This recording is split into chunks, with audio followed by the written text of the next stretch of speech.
Bonjour à tous, bienvenue dans ce compte rendu de la semaine du 11 au 15 janvier 2021, soit la deuxième semaine du mois de janvier 2021. On commence avant toute chose par s'abonner à la chaîne juste en dessous, ainsi que cliquer sur la petite cloche, comme ça on est prévenu des vidéos qui peuvent apparaître subrepticement pendant la semaine. Voilà, alors qu'est-ce qui s'est passé pendant cette semaine du 11 au 15 janvier?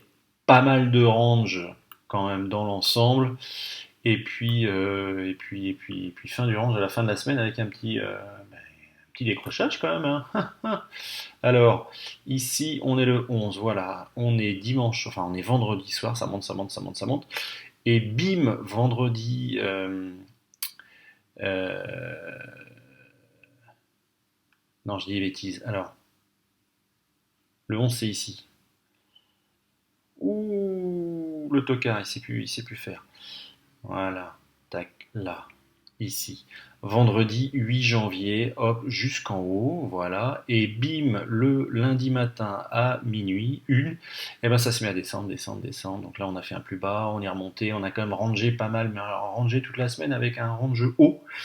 Et puis un petit clash à partir de jeudi soir. Avec un stop ici, on s'est arrêté sur la R1 mensuelle et dès vendredi matin, bah, la descente a continué et on finit quand même au plus bas de la semaine, hein.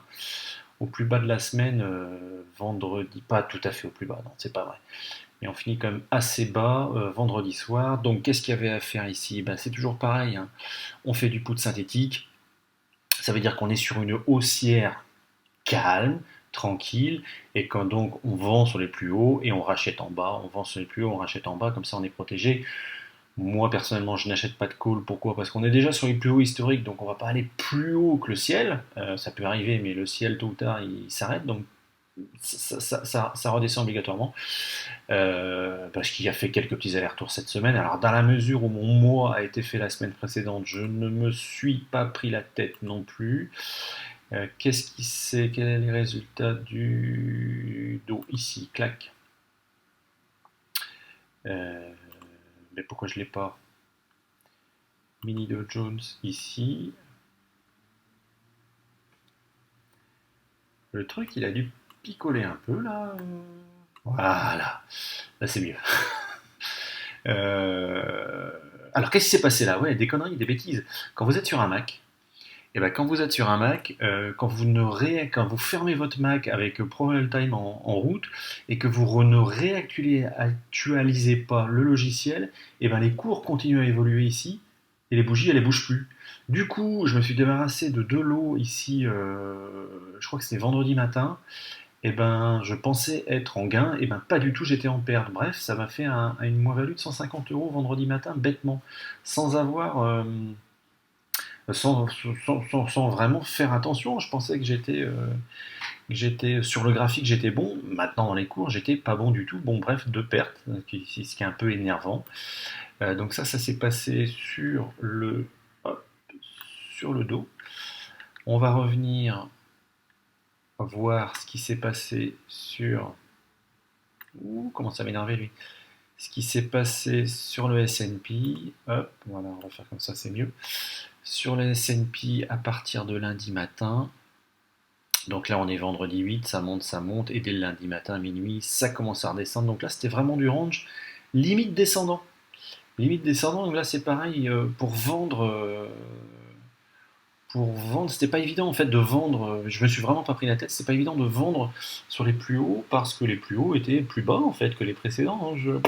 J'ai pas trop acté là-dessus. Je me suis débarrassé d'un lot ici. Et puis c'est remonté un petit peu, c'était quand ça? C'était jeudi matin, pour redescendre tout à fait régulièrement jusqu'à jeudi soir, pareil, petit clash. Et vendredi matin, ça a recommencé à descendre. Là, je crois pas que je sois intervenu, j'ai dû me débarrasser de l'eau. Mais de mémoire, j'ai aussi fait la même bêtise que sur le dos. Euh, il est où? Il est là. Le S&P, voilà, ça c'était ma première sortie. C'était une de ces deux-là, je ne sais plus. Et ça, c'était mes sorties pensant que j'étais bien. Et pas du tout, j'étais pas bien du tout. la bougie était sortie de ce que je pensais, enfin la bougie n'avait pas bronché, mais le cours lui avait bougé, d'où cette nécessité de redémarrer votre logiciel ProLevel Time quand vous avez fermé l'écran de votre Mac. Ça c'est un truc, il faut payer pour apprendre. Ben là c'est bon, j'ai payé, j'ai appris, il n'y a pas de souci. Alors bon, la perte est limitée, c'est 80, de 140 à 83, oui, ça fait 50 euros. Bon, allez, je vais survivre. Par contre, sur le Nasdaq, ça s'est mieux passé le dernier jour. Je fais un petit, euh, un petit trade le dernier jour. Donc là, c'est toujours pareil. On monte. Là, on a atteint le plus haut historique un vendredi, hein. On a clôturé au plus haut historique vendredi pour redescendre et réouvrir à la baisse dès lundi matin. Une baisse assez marquée en tout début de semaine. Le Nasdaq est toujours moins. Il est toujours un peu plus énervé que le S&P ou le Dow. Donc ça monte, ça descend, ça monte, ça descend. Et j'ai renforcé moi. Alors ici, j'ai pas fait grand chose. J'ai dû faire un trade ici. Et j'ai donc toujours sur pareil le même principe, hein, sur le put synthétique, mais je n'achète pas de call parce qu'on est sur les plus hauts historiques. Donc je vends au plus haut et je rachète la position dès que je peux. Euh, et j'ai fait un trade, un petit scalp à l'ouverture de vendredi, il était 15 heures. Là, on était en haut de canal. Alors, c'est pas ce canal-là, c'est un autre canal. J'ai dû vendre 3 lots ici. Je suis sorti à 10 points pour le premier lot, à une trentaine de points pour le deuxième lot et une cinquantaine de points pour le troisième lot. Ce qui m'a fait un petit 200 euros, 150 ou 200 euros, je crois, de mémoire. Comme ça, pour finir la semaine tranquillement. Hop, qu'est-ce que ça nous donne? Voilà, Nasdaq ici, voilà. Euh, donc il y a eu plusieurs opérations. Le Nasdaq est quand même plus sympa à travailler parce qu'il bouge. Le Standard Poor's et le Dow, c'était un peu flat quand même cette semaine, alors que le Nasdaq j'ai un peu plus travaillé, je le sentais mieux.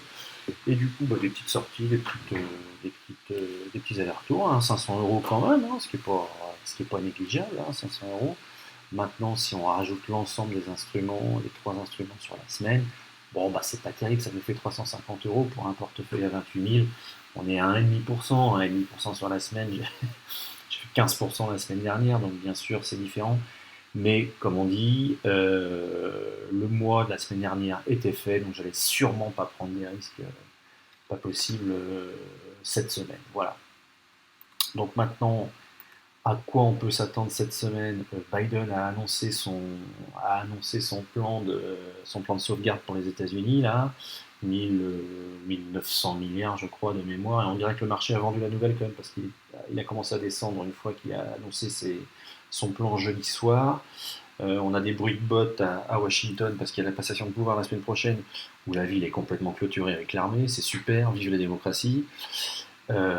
Bon, alors qu'est-ce que ça va faire cette semaine? Eh ben, on verra bien, hein, on verra bien. Est-ce qu'on va s'arrêter sur le pivot mensuel? Est-ce qu'on va redémarrer tout de suite?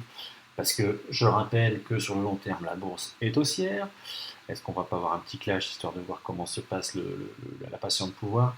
Je ne sais pas. Mais quoi qu'il en soit, ce que je sais, c'est qu'on s'adaptera en fonction de la conjoncture. Voilà, tout simplement. Donc pour rappel, pour la fin de cette vidéo, pour rappel, on s'abonne à la chaîne, on clique sur la petite cloche et aussi on met un pouce bleu vers le haut ou vers le bas, peu importe, le but c'est de mettre un pouce bleu. Euh, Comme ça motive pour ces petites vidéos du dimanche. S'il y en a d'autres dans la semaine, bien sûr, s'il y a une guerre qui se déclenche, je prendrai la main pour faire un petit point de marché à ce moment-là. Sur ce, bonne semaine, prenez soin de vous, faites attention et grosse bise, bye bye.